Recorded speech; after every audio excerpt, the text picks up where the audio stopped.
찬양이 은혜를 딱 끼쳐가지고 설교가 없어도 될 것 같습니다. 십자가 은혜, 십자가 사랑. 우리 예수 믿는 사람들이 매 순간도 놓치지 말아야 할 것이 무엇이겠습니까? 십자가 하나님의 은혜죠. 종료절도 마찬가지입니다. 그런 의미에서 십자가의 길을 걸어가시기 위해서 준비하시는 날, 그 십자가의 죽으심의 길이 당신의 사랑하는 백성들을 향하신 하나님의 찐 사랑을 보여주는 모습이다는 사실. 그런 의미에서 우리가 저와 여러분들이 매 순간마다 이 십자가 은혜 사랑 앞에서 감사하고 또한 그 십자가의 의미를 우리의 삶 속에 되새기는 그런 은혜가 있기를 소망해 봅니다. 우리가 삶을 살아가면서 여러분 신앙 한번 가만히 한번 돌아보십시오. 누구나에게 있는 공통점이 한 가지가 있습니다. 모든 사람에게. 그게 뭘까요? 잘 잊어버린다는 거죠. 하나님께서 나를 사랑하셨던 그 사랑, 그 감격의 은혜를 우리의 성령의 은혜를 통해서 가슴으로 받고 감사했던 그 순간들, 그런데 시간이 조금 지나면 그 은혜가 온데간데 없이 다 사라져 버리고 없더라는 겁니다. 하나님께서 주셨던 그 은혜는 분명히 기억하는데 시간의 흐름에 따라 그 은혜가 점차 희미해지면서 온데가 넘는 그 하나님의 은혜, 이 하나님의 은혜가 없으면 내 스스로의 힘으로 무엇인가를 하려고 하는 거죠. 그럴 때 뭘 할까요? 우리 실패할 수밖에 없다는 겁니다. 예수 믿는 자, 그리스도 안에 있는 자들은 항상 이러한 하나님의 은혜를 기억하고 하나님 절대로 잊지 않겠습니다 했던 그 첫 우리의 고백을 되새기면서 살아갈 때 저와 여러분들은 결코 실패하지 않는 그러한 인생, 또 예수께서 이미 승리하셨던 그 아름다운 믿음의 승리가 저와 여러분들의 승리의 은혜가 될 줄 믿습니다. 여러분 기도해 보셨죠? 기도할 때마다 하나님께서 여러분을 만지시는 그 은혜가 느껴지시던가요? 아마 그 은혜를 느끼는 분은 그 하나님의 만지신 손길로 인해서 아마 가슴이 벅차오를 겁니다. 그리고 그 가슴 벅참이 하나님에 대한 사랑의 고백으로 이어질 때가 참 많습니다. 그것이 하나님의 주신 우리를 향하신 은혜인데 그동안 내 마음이 딱딱해지다 보면 나의 신앙이 점점 열어지다 보면 그 또한 잊어버릴 때가 많다는 거죠. 그러므로 우리는 흔들리지 않고 바로 서서 내가 만났던 주 예수 그리스도를 다시금 기억하고 생각하면서 그분께서 내게 허락하신 하나님의 거룩한 은혜 앞에 다시 강력하는 그런 성도로 서가야 될 줄 믿습니다. 오늘 본문을 보면 바로 이 기억의 문제가 아주 분명하게 나타나고 있습니다. 예수님께서 예루살렘에 입성하실 때 수많은 사람들이 호산나를 외치며 예수 그리스도를 영접하게 됩니다. 그런데 놀라운 말씀이 기록되어 있습니다. 오늘 본문 16절인데요. 이렇게 되어 있습니다. 제자들은 처음에 이 일을 깨닫지 못하였다가 예수께서 영광을 얻으신 후에야 이것이 예수께 대하여 기록된 것임과 사람들이 예수께 이같이 한 것임이 뭐했다? 생각났더라고 말씀해요. 이게 중요한 단어가 나오죠. 생각났다. 처음에는 몰랐다는 겁니다. 그 순간은 깨닫지를 못했다는 것입니다. 그러나 나중에 하나님께서 생각나게 하셨다는 사실. 여러분, 신앙은 단번에 다 깨닫는 것이 아니죠. 한 번에 다 깨달으면 얼마나 좋겠습니까? 더 이상 이 땅에 소망이 없는 삶을 살 수 있는 것이고 그 한 번의 역사하심이 우리의 믿음을 더 단단하게 만들기 때문에 그렇게 되면 참 좋겠죠. 그런데 단 한 번에 깨닫는 법이 없다는 겁니다. 어떤 은혜는 시간이 한참 지나고서야 이게 하나님의 은혜였구나를 느끼게 되죠. 또 어떤 말씀은 또 시간 한참 지나고 나서야 그 말씀이 그 의미가 바로 그러한 것이었구나. 저는 말씀드렸지만 제가 신학대학원 다닐 때 배웠던 조직신학, 그 당시에는 저는 아무것도 몰랐습니다. 이게 뭔지, 조직이 뭔지 조직의 쓴맛을 가르치는 신학인지 도무지 몰랐어요. 그런데 이제 목회를 하면서 성도들과 말씀을 나누고 그러는 가운데 그게 그거였구나 라는 사실을 이 목사도 뒤늦게 느끼더라는 겁니다. 그리고 그 모든 과정 속에서 일하시는 분이 누굽니까? 바로 하나님이셨다는 겁니다. 하나님. 생각나게 하시는 하나님. 그러면 오늘 우리 종료주일을 맞이하면서 그 생각나게 하시는 그 하나님의 은혜가 우리 모두에게 임하기를 소망해 봅니다. 오늘 종료주일에 우리는 단순히 예수님의 입성을 기념하는 것이 아니라 나는 지금 무엇을 기억하고 있을까? 나는 하나님 주신 그 은혜를 잊어버리고 어떤 것을 보고 있을까? 하나님께 지금 내 삶에 다시 생각나게 하는 것은 무엇일까? 여러분의 가슴으로 한번 물어보시고 여러분의 가슴으로 한번 응답해 보았으면 합니다. 이러한 질문을 통해서 잊어졌던 은혜가 다시 살아나고 희미해졌던 믿음이 다시 불붙는 은혜, 곧 생각나게 하시는 하나님 은혜가 얼마나 중요한지를 깨닫는 우리 믿음의 공동체가 되시기를 소망합니다. 오늘 본문은 이렇게 말합니다. 그 이튿날에는 명절에 온 큰 무리가 예수께서 예루살렘으로 오신다는 것을 듣고 오라고 시작하죠. 사람들은 예수께서 이번 명절에는 예루살렘으로 들어오지 않을 것으로 예상을 했습니다. 왜요? 대제사장 가야바가 어떻게 하든지 예수를 핍박하고 잡고자 갖은 수단을 동원해서 기다리고 있었기 때문입니다. 그러나 예수님께서는 이 사람들의 예상과 기대를 완전히 깨부수고 베다니에 당당하게 나타나셨습니다. 그리고 시몬이 마련했던 그 귀한 잔치에 들어가서 함께 그 잔치를 누리게 됩니다. 그때 주님과 함께 옆에 누가 앉아 있었는가? 죽었다 다시 살아난 나사로가 있었다는 거죠. 그리고 많은 사람들이 그 나사로의 모습을 보고 또 예수를 믿게 되어지는 역사가 앞뒤를 돌아보면 잘 증거되고 있을 것을 볼 수가 있습니다.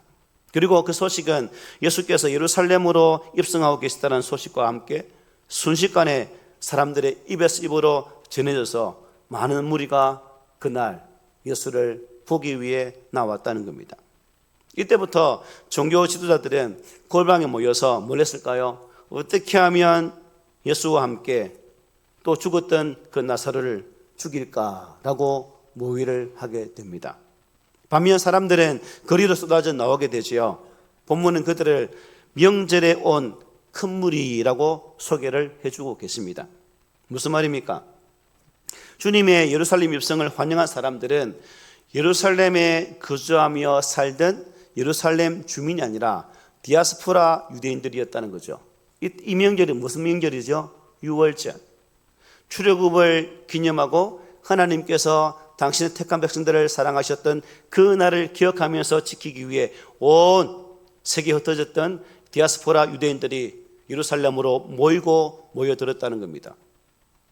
당시 예루살렘에 있었던 유대인들은 자신들의 편함과 안일 속에 빠져서 하나님의 거룩한 계획과 하나님의 참뜻을 분별치 못하고 자신들의 안일에 빠져 그들의 삶을 영위해왔다는 겁니다.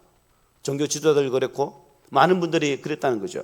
그런데 흩어졌던 무리들, 즉 디아스포라 유대인들은 세계 각지에 흩어져서 오매불망 예루살렘, 그 땅에 임하실 구주 예수 그리스도, 그분을 소망하는 삶을 살았다는 겁니다. 그들이 실족하지 않고 그들이 실망하지 않고 그들이 견뎌내어 주셨던 이유는 장차 이 땅에 오실 메시아가 나의 주님이라는 사실을 그들은 믿고 있었기 때문에 그 엄청난 어려움 속에서도 견디고 견뎌서 예루살렘을 오면서 그 예수의 소문을 듣게 되어졌고 그 소문을 통해서 그분이 진정한 메시아일까라는 기대를 가지고 있었다는 사실이죠. 예루살렘에 살던 유대인과 디아스포라 유대인들의 신앙의 차이는 하늘과 땅이었습니다. 그러므로 여러분, 유대인들이 가지고 있었던, 즉 디아스포라 유대인들이 가지고 있었던 하나님에 대한 이 목마름, 하나님 은혜에 대한 간절한 이 갈망함들이 그들의 삶을 통해 나타나게 되어지고, 예수님이 예루살렘에 입성하실 때에 그들은 마음껏 두 손들어 환영했고, 종려나무 가지를 흔들면서 들은 자신의 옷을 벗어 길가에 깔면서 호산나 다윗의 자손이여라고 찬송하며 예수 그리스도를 맞이하게 되었다는 사실입니다. 저는 이 부분을 보면서 예루살렘에 거주하던 유대인과 디아스포라 유대인들의 모습을 한번 비교해 보십시오. 이걸 보면서 신앙의 삶은 편안하다고 좋은 것이 아니구나. 비록 환경이 여의치 아니하고 살아가는 삶의 자리가 주변 사람들이 바라볼 때에 온전치 못할지라도 그 현장에 함께 하시는 주를 바라보는 그 믿음이 있다면, 주 예수 그리스도를 소망할 수 있는 그 믿음이 있다면 그것이 바른 신앙의 자세가 될 수 있겠구나. 그러면 저와 여러분들은 환경을 탓해서는 안 되겠죠. 내가 서 있는 그 자리, 내가 살아가는 그 삶의 위치에서 주 예수를 바라보고 신앙의 자체가 아니라 오히려 그 편함을 통해서 구주 예수 그리스도를 더욱더 단단히 붙들 수 있는 그런 모습이 우리 가운데 회복되어져야 된다는 사실입니다. 예루살렘의 유대인들은 그 편안함이 무엇으로 몰아갔을까요? 형식에 빠졌습니다. 나태에 빠졌습니다. 태만에 빠지게 만들었다는 사실입니다. 그러나 디아스포라 유대인들은 예루살렘의 유대인들이 누리지 못했던 그러한 혜택을 전혀 받지 못했지만 그들 가운데는, 그들의 마음 중심에는 오직 예루살렘에 임하실 메시아에 대한 기대가 엄청나게 컸었다는 사실입니다. 바라기는 오늘 저와 여러분들이 예수 그리스도를 믿는 성도로서 또한 우리에게 주어진 삶의 자리에서 이러한 모습을 보면서 환경 때문에 탓하고 나의 상황이 이래서라고 탓하는 것이 아니라 어떠한 조건과 환경 속에서도 나를 구원하신 구주 예수 그리스도를 온전히 붙드시는 그런 은혜가 있기를 소망합니다. 여러분, 이 디아스포라 유대인들은 손에 종려나무 가지를 들고 하나님 이름으로 입성하시는 예수님을 일광적으로 환영했습니다. 오늘 정유주일 예배자리에 오시면서 여러분들은 어떠한 환영의 마음으로 이 자리에 나오셨습니까? 오늘 보면 13절에 이렇게 말하죠. 종려나무 가지를 가지고 맞으러 나가 외치되 호산나 찬송하리로다. 주의 이름으로 오시는 이곳 이스라엘의 왕이시여 하더라 말씀합니다. 열대 식물인 종려나무 가지를 흔드는 것은 무슨 의미가 있을까? 사랑과 기쁨, 존경과 환영의 의미가 담겨 있다고 합니다. 그들은 그렇게 주님을 환영하면서 서로 주거니 받거니 호산나 찬송하리로다, 호산나 찬송하리로다 서로 화답하며 외치게 됩니다. 호산나 뜻 아시죠? 구원하옵소서, 이제 우리를 구원하여 주십시오라는 뜻이 담겨 있습니다.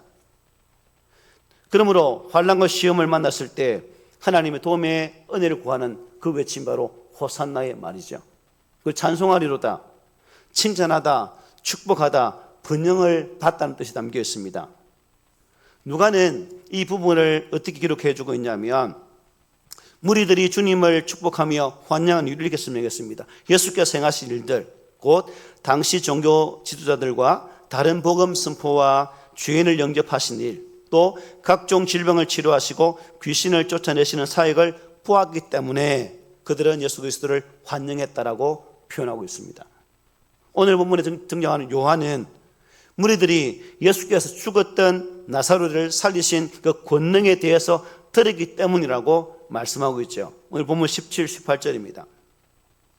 나사로를 무덤에서 불러내어 죽은 자 가운데 살리실 때에 함께 있던 무리가 증언한지라. 이에 무리가 예수를 맞으면 이 표적 행하심을 들었음이라고 말씀하고 계시죠. 예수께서 죽은 지 사흘이나 되어서 썩은 냄새가 나는 나사로를 말씀 한마디로 살려주셨습니다.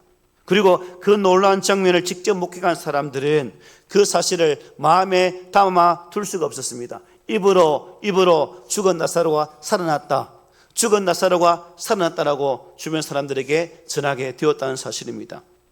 그리고 그 죽은 자를 살리신 이가 나사렛 예수라고 증거하게 되죠. 요한복음 특히 우리가 12장 11절에 바로 본문 앞절이죠. 이렇게 말씀해요. 나사로 때문에 많은 유대인이 가서 예수를 믿었다라고 기록하고 있습니다. 나사로는 예수께서 죽었던 사신을 살려주었으니 여러분 주님을 믿어야 한다라고 말했습니까? 아니요. 예수를 믿으십시오라고 말 한마디 하지 않았습니다. 그가 할 수 있었던 행동은 무엇인가? 그저 예수님 옆에 앉아만 있었다는 사실이죠. 하나의 승리의 전리품처럼 앉아만 있었는데 그 앉아있는 나사로를 바라보고 예수를 믿는 사람이 많이 있었다는 사실입니다. 하나님의 능력은 이것을 보면 말에만 있는 것인가요? 아니죠. 바로 예수 그리스도의 은혜의 실체가 있을 때 또 귀한 역사를 만들어냄을 성경 우리에게 잘 증거해주고 있음을 볼 수가 있습니다. 여러분, 저는 이것을 보면서 뭘 생각했냐면 나사로 때문에 주변 사람들이 예수를 믿었다. 그러면 이 나사로에 누굴 대입해야 될까요? 나를 대입해야 되겠죠. 나 때문에 예수를 믿는 사람이 많더라. 이렇게 중요해야 됩니다. 혹시 여러분을 말미암아서 주변 사람들이 예수를 아시는 분의 숫자가 혹시 확장되고 있습니까? 여러분의 삶의 영향력으로 말미암아 주변 사람들이 예수 믿음이 참 복이구나 하는 사실을 깨닫게 되든지요.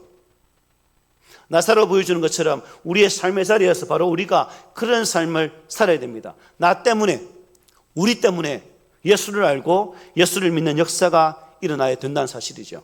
그러므로 저와 여러분들이 예수 그리스도를 생각나게 만드는 사람으로 우리 삶의 주변에서 뚝 설 수 있는 그러한 성도가 되시기를 오늘 말씀으로 부탁을 드립니다. 여러분, 사실 오랜 식민지 생활 백성으로서 고통을 당해온 유대인들은 우리가 36년 일제 압제에 있었잖아요. 오매불망 무엇이었을까요? 해방.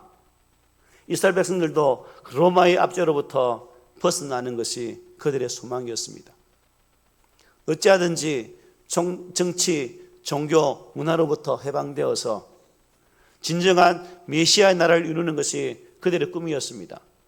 하지만 그들의 삶의 자리에는 로마라는 거대한 나라가 붙들고 있었고 또 그 나라를 말미암아 그들은 고통 가운데 있었습니다.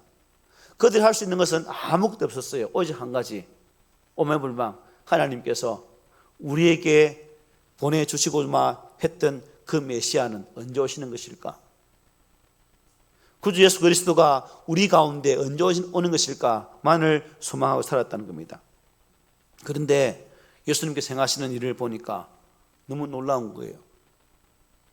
나사렛 시골 깡촌 촌놈이 오셔서 그가 보여주는 모든 모습을 바라보니 이게 구약에 예언되어진 그러한 일들이었다는 겁니다. 그리고 그들은 저 예수가 진정한 메시아인가? 저 예수 그리스도가 진실로 우리를 구원할 메시아일까? 라고 생각했습니다. 그런데 그들이 바랬던 메시아상은 무엇이었을까요? 영원 구원, 우리의 생명을 구원하고 하나님의 거룩한 나라를 인도하는 그런 메시아가 아니라 로마의 압제로부터 벗어나게 하는 그 메시아, 정치적 해방, 경제적 해방을 가져올 그런 메시아로 예수를 바라보게 됐다는 거죠. 시각이, 즉 믿음의 시각이 달랐기 때문에 결국 그들은 예수 그리스도를 못 박아 죽이는 그 일을 감행하게 된다는 사실입니다. 여러분, 우리의 삶의 자리에서 참 이러한 외침을 외쳤던 호산나 구원하옵소서 다윗의 자손이여 찬송했던 이들이 어떻게 이렇게 변했을까요? 그렇게 환호했던 그들, 그렇게 외쳤던 그들의 구원은 온데간데 없고 호산나 찬송하리로라는 이 단어가 예수를 십자가에 못 박아라는 그 구호로 변하지 않습니까? 저와 여러분들이 오늘 이 시대 속에서 지극히 이 땅에 국한되어진 것을 소망하는 신앙의 삶을 산다면, 이 땅의 것으로 누리는 것으로 예수를 믿고 있다면 예루살렘에 모였던 이 많은 무리들처럼 호산나를 외치다가 예수를 십자가에 못 박아라고 외치는 그러한 자로 나락에 떨어지고 말 수도 있다는 사실입니다. 그러므로 우리의 신앙은 언제나 믿음으로 바르게 자리를 잡고 어떠한 형편 속에서도 우리의 삶의 자리에서 나의 구원주이신 예수 그리스도를 바라보면서 호산나 찬송하리로다라고 진실로 외칠 수 있는 그런 은혜가 있어야 될 줄 믿습니다. 스가랴 9장 9절은 이렇게 말합니다. 시온에 따라 크게 기뻐할지어다. 예루살렘에 따라 즐거이 부를지어다. 보라, 내 왕이 내게 임하시나니 그는 공의로우시며 구원을 베푸시며 겸손하여서 나귀를 타시니 나귀의 작은 것 곧 나귀 새끼니라고 예언한 바 있죠. 메시아는 장차 시온과 예루살렘의 딸, 그러니까 이스라엘의 왕으로 오실 것이고, 사랑하는 당신의 백성들의 원수를 지배에서부터 버려두지 않고 반드시 공의로 구원하실 것이다라고 예언했다는 사실이에요. 여기서 우리는 메시아이신 예수 그리스도께서 선택하신 공의를 행하시는 방법이 무엇일까를 바라봐야 되겠죠. 예수님은 어떻게 이 공의를 행하셨는가? 그것은 원수들을 심판하시는 것이 아니라 당신 스스로가 백성들의 죄를 대신 지고 십자가에 달리는 것이 당신이 선택하신 공의의 방법이었습니다. 로마서는 이렇게 말씀하죠. 모든 사람이 죄를 범하였음에 하나님의 영광에 이르지 못하지니라고 증거합니다. 이 말씀대로 유대인들 역시 하나님의 심판을 받아서 죽어야 마땅한 죄인들이었습니다. 사실 그들이 이방인들로 인해서 당하는 압제와 고난은 그들 스스로의 죄 때문이었죠. 그들 스스로가 고생을 자초했다는 겁니다. 그렇기 때문에 그들이 이 고난에서 벗어나기 위해서는 반드시 뭘 해야 됩니까? 죄값을 지불해야 되는 거죠. 그러나 그들에게는 이 죄값을 지불할 만한 능력이 전혀 없었습니다. 그렇다고 무조건 용서하시는 것은 하나님의 공의에 어긋나죠. 그러므로 예수님께서는 그 하나님의 공의를 이루시기 위해서 원수들을 지압하는 방식이 아닌 자기 자신을 십자가에 내놓는 방식으로 죄를 사하시는 은혜의 길을 친히 열어주신다는 사실입니다. 그래서 예수님께서는 당신의 사랑하는 백성들을 위해서 십자가로 나아가셨고 십자가에서 모든 죄를 대신 지시고 죽어 주셨다는 사실입니다. 그리고 그 죽으심으로 하나님의 공의를 충족시키는 그 모습을 보여주셨습니다. 그렇습니다. 우리 모두는 죽어 마땅한 죄인들이죠. 그렇다고 죄값을 지불할 수 있는 능력을 가진 것도 아닙니다. 누군가가 죄값을 대신 지불해 주지 않는 한 죄와 이 사망의 저주에서 영원히 우리는 벗어날 수가 없는 거예요. 그래서 예수님께서 우리의 죄와 허물을 지시고 십자가에 달려 죽으신 것입니다. 그러므로 우리의 죄와 허물을 지시고 십자가에 달려 죽으신 그 예수 그리스도를 통해서 우리는 뭘 해야 될까요? 끈에 감사하면서 호산나를 외치는 모습이 나타나야 되겠죠. 위대한 일을 행하신 주님을 칭찬하고 축복하는 그 일을 우리가 감당해야 됩니다. 주님, 저를 칭찬해 주십시오가 아니라 찬송하리로다 말씀이 포함되어 있는 것처럼 예수 그리스도를 축복하고 하나님 감사합니다는 칭찬을 예수께 해야 된다는 사실입니다. 그런데 그렇게 인간의 죄와 허물을 지고 죽으신 예수님께서는 선지자의 예언대로 어린 나귀를 타시고 가장 낮고 겸손한 모습으로 예루살렘을 들어가셨습니다. 본문 14, 15절이죠. 예수는 한 어린 나귀를 보고 탔으니 이는 기록된 바 시온 따라 두려워하지 말라. 보라, 너희 왕이 나귀 새끼를 타고 오신담과 같더라라고 증거합니다. 예수님께서 나귀 새끼를 타신 것은 평화와 겸손을 상징합니다. 그렇기 때문에 예수님 안에서 하나님의 자녀로 거듭난 우리들의 삶의 특징 또한 평화와 겸손이 있었어야 된다는 것입니다. 그런데 예수님께서 나귀를 타고 예루살렘에 입성하신 것은 죽었다가 다시 살아나셔서 메시아의 영광을 받게 되어질 것이라는 사실을 행동으로 보여주는, 우리가 주일학교 설교 때 모형을 만들어 설교하잖아요.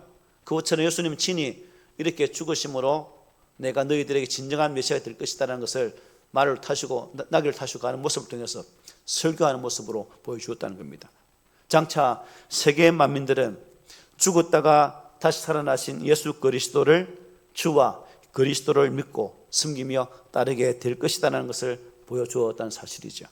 그리고 이 예언은 비록 무의식적인 것이긴 했어도 바리새인들의 입을 통해서 그대로 고백되어지는 것을 오늘 본문 19절은 이렇게 증가합니다.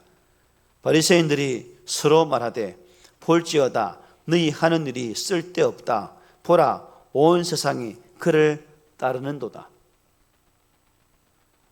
투정으로 나온 말이에요. 근데 이 말이 그대로 이루어지는 거죠. 그래서 공동번역은 좀 더 쉽게 이렇게 기록되어 있습니다. 바리새파 사람들은 자 이제는 다 틀렸습니다. 모든 사람이 다 그를 따라가고 있지 않습니까? 라며 서로 걱정했다라고 번역하고 있습니다. 가야바는 죽은 나사로를 살리신 예수님의 영향력이 확장되는 것에 대해서 많은 위협을 느끼고 있었습니다. 그리고 두려워했던 종교 지도자들을 향해서 요한복음 11장에서 이렇게 한마디 했습니다. 너희가 아무것도 알지 못하는도다. 한 사람이 백성을 위하여 죽어서 온 민족이 망하지 않게 되는 것이 너희에게 유익한 줄을 생각하지 아니하는도다라고 말을 했어요. 가야바는 자신의 정치적인 목적을 숨긴 채 나라와 민족의 안녕과 평화를 위해서라면 주님 한 사람쯤 희생시키는 것도 괜찮은 일이다라고 말했다는 것입니다. 그런데 요한복음 11장 51절 52절 이렇게 말합니다. 이 말은 스스로 함이 아니요 그 해의 대제사장이므로 예수께서 그 민족을 위하시고 또 그 민족만 위할 뿐 아니라 흩어진 하나님의 자녀를 모아 하나가 되게 하기 위하여 죽으실 것을 미리 말함이라 라고 기록하고 있습니다. 가야바는 자신과 종교 정치 지도자들의 그 기득권 유지라는 그 정치적 목적을 위해서 주님을 희생시키려 했지만 하나님께서는 그 예수 그리스도를 이스라엘 민족과 흩어진 당시의 백성들을 하나로 모으기 위해서 속죄 제물로 나가셨다는 겁니다. 악을 선으로 바꾸신 하나님, 악한 자의 계획도 하나님 섭리하셔서 하나님의 방법으로 만드시던 하나님 모습이 바로 이 말씀에서 잘 증거되고 있습니다. 바리새인들의 고백을 통해서 그들은 예수를 죽이고 자신의 정치적 목적을 이루고자 했지만 하나님은 그들을 사용하셔서 하나님의 계획을, 하나님의 섭리를 이루어 주셨다는 사실이죠. 여러분, 우리 예수님께서 나귀를 타고 예루살렘에 입성하시는 것과 이 바리새인들의 고백이 무엇을 의미하는지 깨닫는 사람은 아무도 없었습니다. 심지어 제자들도 저 말이 무엇인지를 깨닫지를 못했습니다. 아까 읽었던 처음에 읽었던 16절 말씀 우리 함께 읽어보겠습니다. 시작. 제자들은 처음에 이 일을 깨닫지 못하였다가 예수께서 영광을 얻으신 후에야 이것이 예수께 대하여 기록된 것임과 사람들이 예수께 이같이 한 것임이 생각났더라. 마태는 이 부분을 이렇게 기록하고 있습니다. 그가 저주하며 맹세하여 이르되 나는 그 사람을 알지 못하노라 하니 곧 닭이 울더라. 이에 베드로가 예수의 말씀에 닭 울기 전에 네가 3번 나를 부인하리라 하심이 생각나서 밖에 나가서 심히 통곡했다 말한. 예수님께서 자신의 고난이 시작되면 제자들이 놀라서 뿔뿔이 흩어질 것이를 말씀하셨죠. 그때 베드로는 맹세를 하면서 다른 사람을 다 버릴지언정 저는 주를 버리지 않습니다. 절대로 죽을지언정 주님을 따르겠습니다 라는 고백을 하게 됩니다. 그때 주님은 야야 무슨 말 하니? 너는 다 울기 전에 나를 3번 부인할 거야. 바로 그 현장이 바로 이 현장이죠. 그리고 그 말씀이 생각나서 베드로가 통곡했다. 통곡의 말씀은 철저하게 회개했다는 말도 포함되겠죠. 여러분, 이렇게 지금 당장은 깨닫지 못할지라도 중요한 순간 하나님의 말씀을 생각할 수 있는 것은, 기억할 수 있는 것은 무엇일까요? 이게 은혜입니다.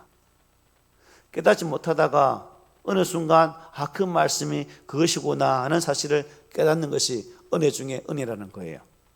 그것을 통해서 하나님께서 원하시는 본래의 자기 자리로 돌아갈 수 있도록 우리를 돕는다는 사실입니다. 신앙생활 하는 걸음 결코 쉽지 않습니다. 어떤 때는 기도에서 벗어나서 한참 벗어난 나의 모습을 발견할 수 있을 것입니다. 그러나 그 벗어난 궤도 위에서 하나님이 생각나게 하시고 깨닫게 하셔서 그 말씀이 나를 위한 하나님의 메시지였구나 사실을 깨닫는 그 순간 우리는 다시금 은혜의 자리로 돌아올 수 있다는 사실입니다. 사랑하는 성도 여러분, 오늘 저와 여러분들은 어떻습니까? 하나님 말씀을 생각하고 있습니까? 그리고 그 말씀 은혜를 기억하고 살고 계십니까? 시인은 이렇게 고백했습니다. 내게 주신 모든 은혜를 내가 하나님께 여호와께 무엇으로 보답할까? 무엇으로 보답할까? 이 말씀은 무엇으로, 무슨 방법으로 내 믿음을 성장시킬 것인가? 지속적이고도 풍성하게 은혜를 베푸신 하나님께 대해서 내가 어떻게 하며 신실한 믿음을 보여드릴 수 있을까라는 고민입니다. 내가 받은 은혜, 하나님께 베풀어 주신 그 은혜를 기억하면서 여러분들은 무엇으로 하나님께 내게 주신 그 은혜로 보답할 수 있는 모습으로 살 수 있겠습니까? 우리가 할 수 있는 것은 기억하는 것, 생각하는 것입니다. 하나님의 말씀을 생각하고 되뇌이고 그 속에서 하나님의 참뜻을 이루기까지 영적 수고로움을 감당하는 그 모습이 우리 가운데 있어져야 된다는 거죠. 베드로의 모습 보십시오. 배신자 같은 그 삶, 그러나 그가 성령을 받았을 때는 이런 말씀이 있죠. 요한은 물로 세례를 베풀었으나 너희는 몇 날이 못되어 성령으로 세례를 받으리라. 회개하고 갈릴리 호숫가에 다시금 예수를 만났던 베드로는 이 말씀을 증거하면서 하나님의 거룩한 말씀의 뜻을 이루기까지 나아갔습니다. 그리고 순교의 자리로 그는 나가게 되죠. 여러분, 베드로의 희생이 있었기 때문에 헬라인 유대인 관계없이 복음이 임하게 됩니다. 무슨 의미일까요? 하나님의 복음은 사람을, 종족을 가리지 않는다는 사실을 베드로의 사역을 통해서 우리는 깨닫게 되는 거죠. 바라기는 오늘 종료주일 저와 여러분들이 유대인들이 외쳤던 호산나 찬송하리로다 이 고백이 나에게 좋은 것이 있을 때만 외치는 고백이 아니라 내 신앙 속에서 고난이 있을지라도 아픔이 있을지라도 하나님 말씀이 도무지 깨닫지 못하고 이해되지 못하고 내 마음에 용납되지 못한다 할지라도 그 말씀이 하나님의 말씀이라면 호산나 찬송하리로다라고 고백하는 우리의 모습이 되어서야 되지 않겠습니까? 하나님 은혜는 지금도 살아 역사하십니다. 그리고 그 말씀은 우리 각 성도의 심령 속에 깊이 간직되어서 머물고 있으면서 그 머물이 삶의 자리에 능력이 되기를 바라고 있습니다. 바라기는 이번 한 주간 고난주의를 지내면서 우리 주님의 고난을 깊이 묵상하고 또한 그 고난 속에서 나를 향하신 하나님의 은혜를 발견하고 감사하는 우리가 된다면 우리는 오늘 이 시대에 예수 그리스도를 정말 두 손 벌려 환영하는 그 진정한 구원받은 백성의 모습이 아니 되겠습니까? 우리 속에 이러한 은혜가 있고 이 은혜를 통해서 주님의 이 땅에 오심을 찬양하고 고난받았음이 하나님 오히려 내게 은혜가 됩니다라고 고백하는 그런 우리 모두가 되기를 주의 말씀으로 고민을 드립니다. 아멘.